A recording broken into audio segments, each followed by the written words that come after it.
Bulletin right here on Luntha TV with me, Charity Lanka. Let's have a look at the top stories.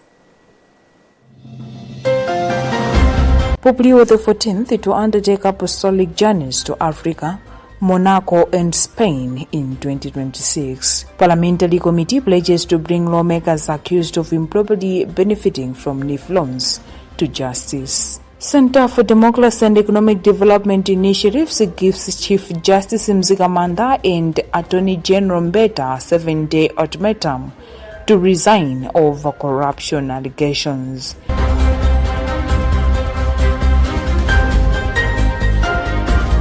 And in other news, opposition and rights groups in Uganda raise alarm of opposition leader Kizza Besie's continued detention.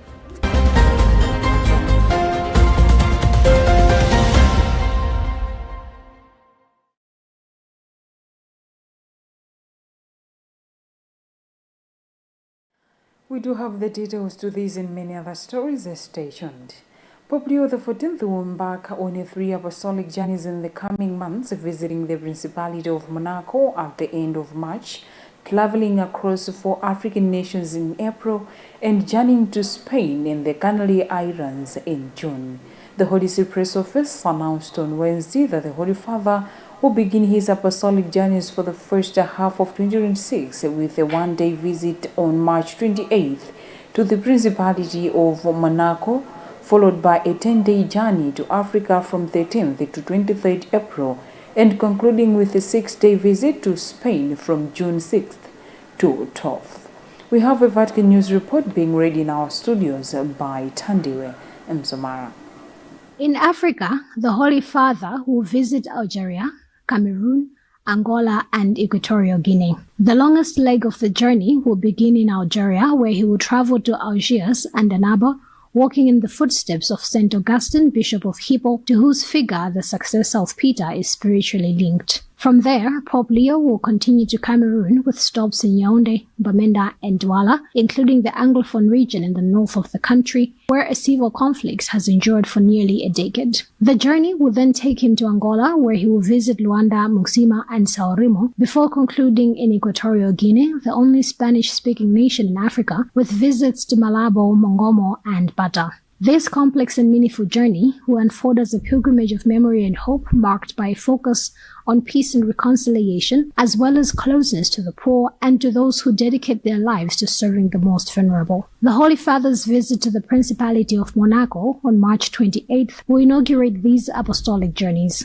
The Principality's commitment to peace will also mark the occasion as it welcomes a pope for the first time in the modern era. Finally, from 6th to the 12th of June, the Holy Father will travel to Spain, beginning in Madrid and continuing to Barcelona, where he will inaugurate the newest and tallest tower of the Sagrada Familia, the monumental basilica designed by Antoni Gaudi, whose death centenary is being commemorated this year. The Pope will then continue to the Canary Islands archipelago, visiting Tenerife and Gran Canaria. The visit fulfills a long desire held in the heart of the late Pope Francis, as noted earlier this year by the Archbishop of Madrid, Cardinal Jose Cobo Cano.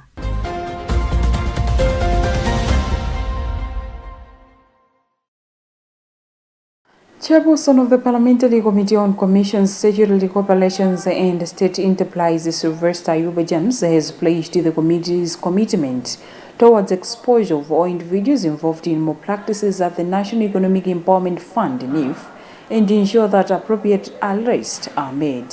Presenting the committee findings in Parliament on Wednesday, James stated that some ministers and members of Parliament improperly benefited from loan facilities that were originally meant to support vulnerable and disadvantaged citizens.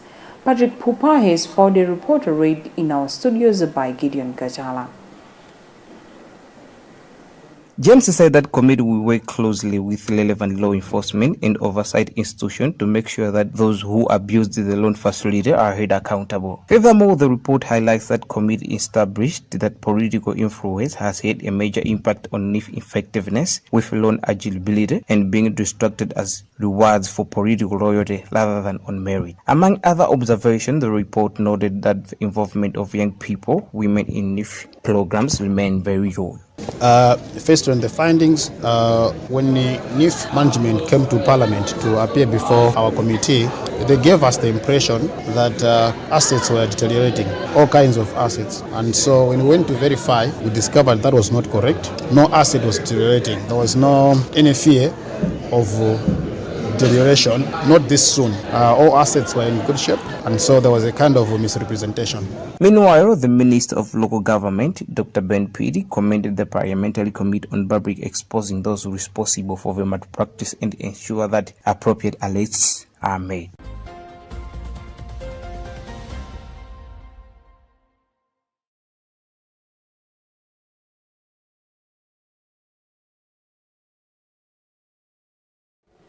Parliament has directed the Public Accounts Committee PAC to investigate the controversial purchase of Amaris Hotel by the Public Service Pension Trust Fund, following an intense debate in the House on Tuesday over the handling of the transaction.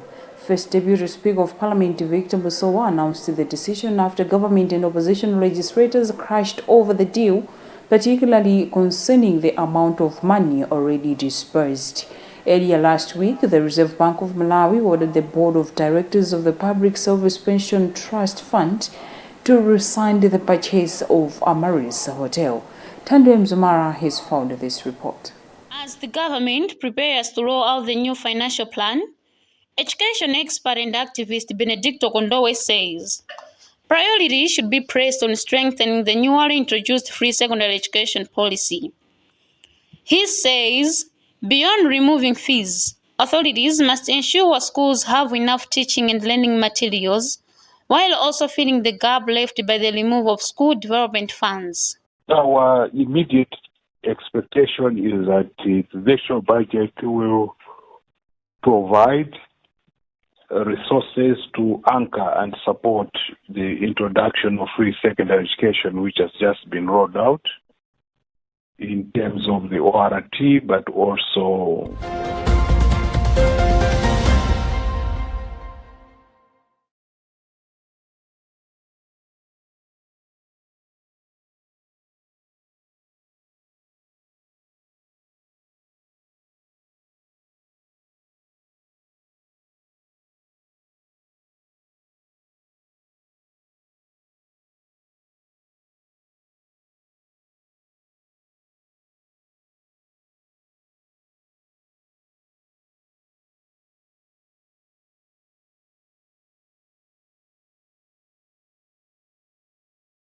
Directive follows a query from the Dzakasina Member of Parliament Joshua Malango, who asked the Minister of Finance to clarify the matter and provide the government's position on the sale.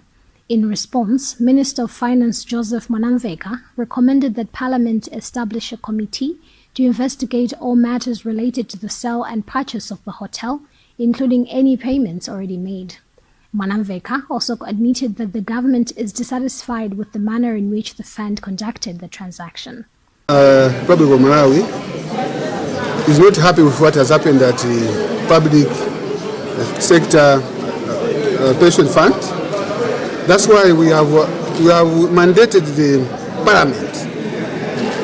Parliament, and anybody in Parliament can go and find out what has happened there, and they can come back here and do a report to this August people. We want Malawians to know exactly what happened.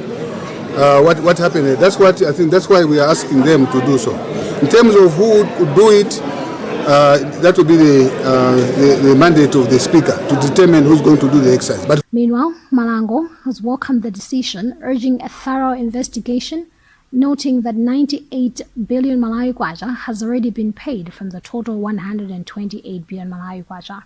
Made that it's within the interest of this House to do an inquiry and find out issues surrounding the purchase of Amaris Hotel by the public sector, public service pension trust fund.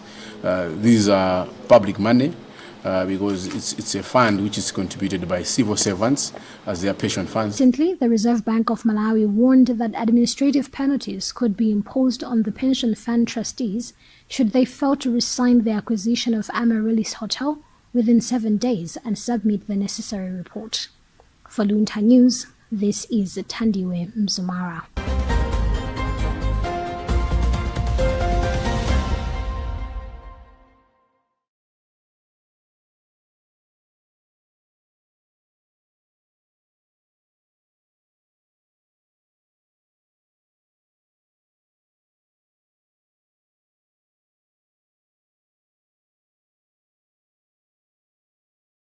Malawi's leading sector experts have outlined strong expectations ahead of the 2026-2027 national budget presentation scheduled for this Friday, saying the financial plan must respond directly to the country's economic challenges and growing public demands. From education to agriculture, health and economic growth, the experts say this year's budget must move beyond routine allocations and deliver practical solutions that will transform lives. Constance Kantemini has more in this report. As the government prepares to roll out the new financial plan, education expert and activist Benedicto Kondowe says priority should be placed on strengthening the newly introduced free secondary education policy. He says, beyond removing fees, authorities must ensure schools have enough teaching and learning materials, while also filling the gap left by the removal of school development funds. Our immediate expectation is that the national budget will provide resources to anchor and support the introduction of free secondary education, which has just been rolled out in terms of the ORT, but also money to cater for the school development fund, which has been removed. And I think that is key because it has the potential to show clear government commitment on the matter.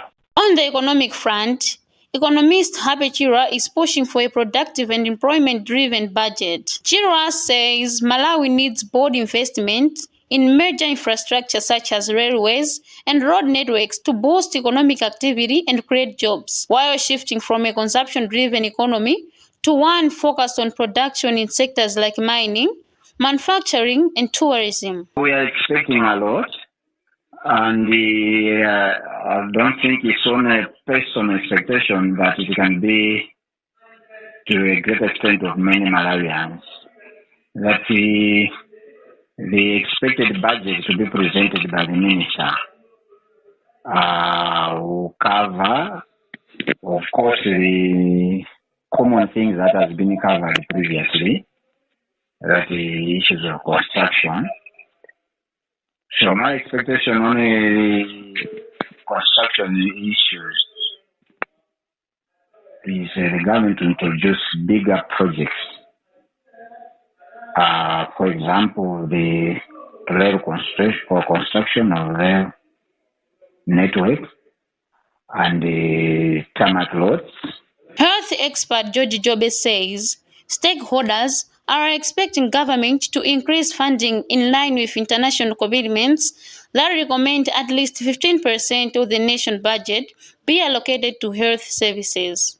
Jobe says improved funding would help address shortages of drugs and medical supplies, recruit more health workers, and procure critical equipment such as dialysis machines.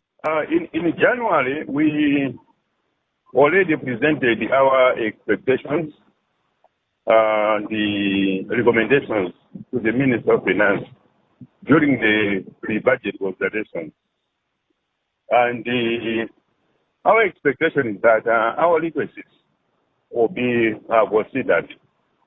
Among them are, for example, the need to increase the budget allocation towards the health sector to reach the Abuja declaration. That at least 15% of the budget should go to the health sector. And in it, we are looking at the increased budget for drugs and the medical supplies, as well as the recruitment of additional healthcare workers.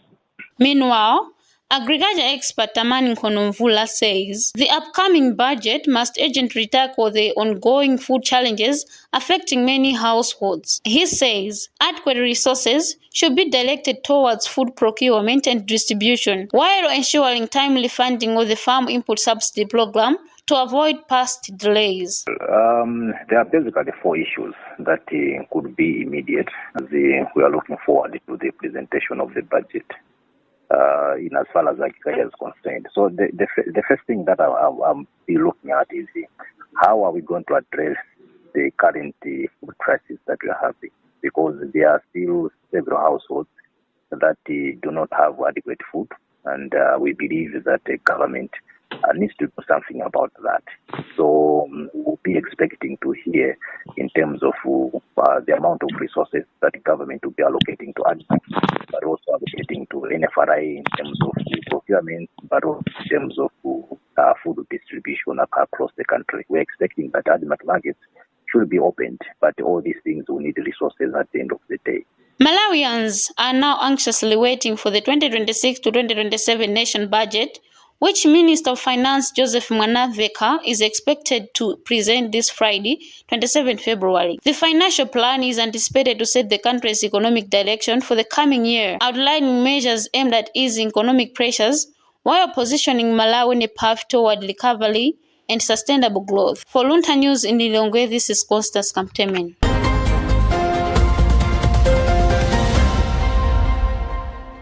You are watching news on Luntha television. Now in mind of the top stories.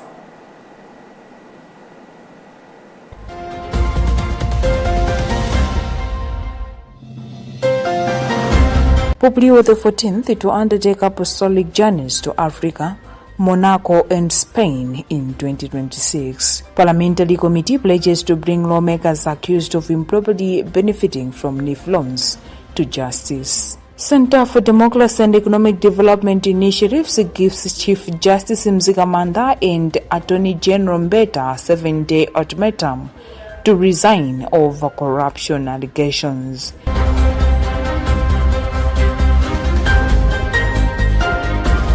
And in other news, opposition and rights groups in Uganda raise alarm of opposition leader Kizza Besigye.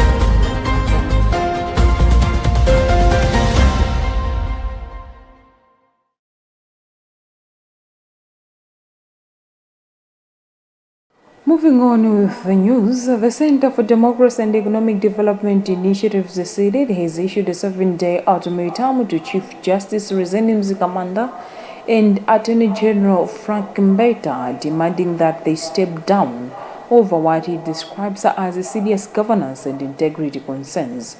Speaking during a press briefing in Lilongwe, SEDED Executive Director Sylvester Namiwa accused the two top officials of failing to address corruption-related allegations that have shaken public confidence in the justice system. He, among other issues, cited concerns reportedly raised by the Malawi Law Society and the Financial Intelligence Authority. Emmanuel Georgia reports. Namiwa said in recent weeks, Malawians have been debating alleged corruption within the judicial system, both in the mainstream and social media. The debate intensified after lawyer Alex Kamangira publicly alleged widespread corruption in the judiciary. He further claimed that the alleged failure by Chief Justice Rezende Mzikamanda to act on the concerns reported raised by the Malawi Law Society and the Financial Intelligence Authority FIA has contributed to the growing public distrust in the justice system. On the Attorney General, SEDED criticized the recent payout reportedly demanded by the Supreme Court of Appeal to defunct Finance Bank, urging the move burdens taxpayers to compensate an entity that no longer exists. The organization says this raises questions about whether the Attorney General is adequately protecting public interest. The Attorney General should have known that he has got skeletons because he was a candidate for investigations by the Anti-Corruption Bureau. Instead of going there to prove his innocence, he decided to go to a court and get a court order against a warrant of arrest. Secondly, those people that recommended the current Attorney General to the appointing authority, they did a great disservice to this great republic, because our immediate challenge is a vice that is threatening the very spirit and soul of this country, that is corruption. And the experts argue to say that if we manage to contain corruption by as little as 15%, Malawians will see the difference. SEDED has since given the two officials 7 days to resign, warning that failure to do so may prompt further actions. It remains unclear whether Chief Justice Mzikamanda and Attorney General Mbeta will respond to the ultimatum. For Luntha News, in Lilongwe, This is Emmanuel Chiwocha.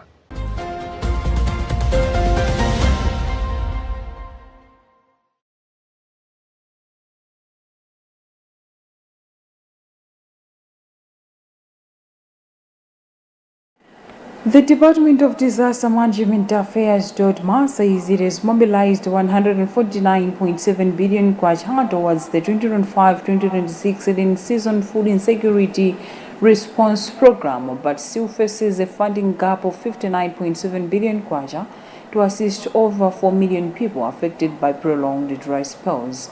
DODMA spokesperson Tibiriro Kamula said that following the declaration of a state of disaster by President Professor Thabita Mutharika due to the prolonged dry spells, the department developed the 2025-2026 in-season food insecurity response program to coordinate resource mobilization and the provision of relief assistance to affected communities. More details in this report, followed by Gift Kalonga. DODMA spokesperson Chipiriro Kamula said the program requires 209.4 billion kwacha to assist over 4 million people, adding that so far 149.7 billion kwacha, approximately $85.5 million, has been mobilized through financial and in-kind contribution towards relief assistance. Kamula, however, noted that a funding gap of 59.7 billion kwacha, about $34.1 million, remains, and appealed for continued local and international support while expressing gratitude to foreign governments, bilateral and multilateral organizations, humanitarian partners, and companies contributing to the response. Out of the total requirements of 209.4 billion kwacha, we have mobilized financial and in-kind resources amounting to 149.7 billion kwacha, and this is around $85.5 million, and this leaves a resource gap of 59.7 billion kwacha, which is around $34.1 million. Meanwhile, the Department of Disaster Management Affairs (DODMA) has commended all stakeholders for their financial contributions and in-kind support towards assisting people affected by the disaster. From Luntha TV in Lilongwe, this is Gift Kalonga.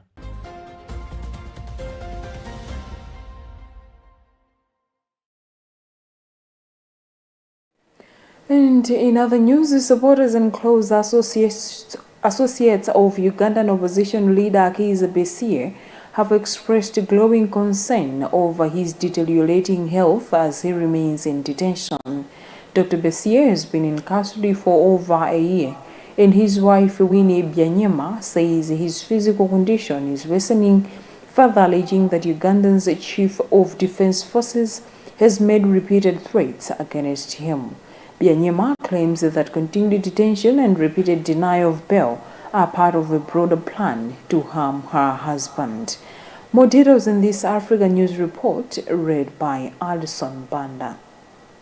Besigye was reportedly abducted in November 2024 by armed men in Nairobi, Kenya, before resurfacing days later at a military court in Uganda. His lead counsel, Martha Karua, who is representing Besigye alongside Obedi Lutale, says the defense is not responsible for delays in the commencement of the case. She maintains that the prosecution is to blame for the slow progress. Arua also raised concerns about Besigye's health, stating that he appears frail and frequently falls ill while in prison, suggesting that the detention environment may be negatively affecting his well-being. Besigye, who faces accusations of plotting to overthrow the government, has been denied bail multiple times.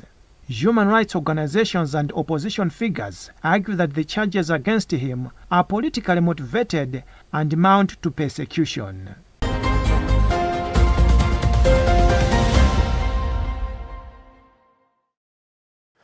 That African News report read by Alison Banda also brings us to the end of our today's bulletin, but let's have a recap of the top stories before we go.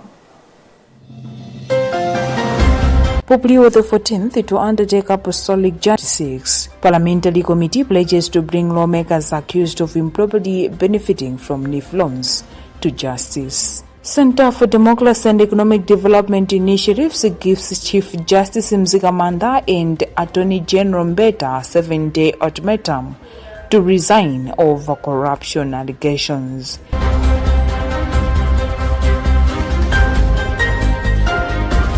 And in other news, opposition and rights groups in Uganda raise alarm of opposition leader Kizza Besie's continued detention.